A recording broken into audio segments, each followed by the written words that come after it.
Most people think reality is something we create through our actions, decisions, and effort. But in Reality Transurfing, Vadim Zeland introduces a very different idea. He suggests that reality is not being created in real time, but already exists as a complete structure.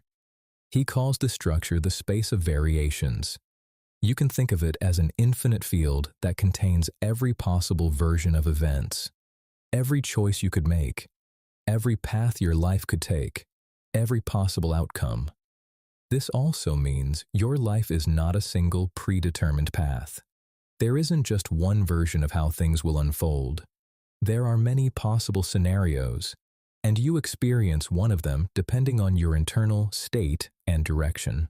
There are also what Zeland calls lifelines, continuous sequences of events that form a consistent version of your life.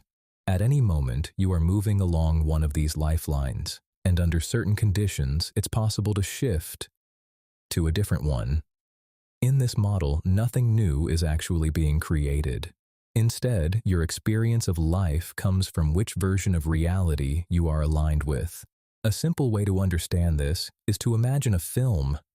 The entire movie already exists, from the first frame to the last. But as a viewer, you only experience it frame by frame. Zeland suggests that life works in a similar way. What we call the present moment is just one frame in a much larger structure. And what we call the future is not something that hasn't happened yet, but something that already exists in a different part of that structure. So from this perspective, moving forward in life is less about creating something new and more about shifting to a different version that already exists. That's the core idea behind what he calls the alternatives model. In this framework, reality isn't something you build over time.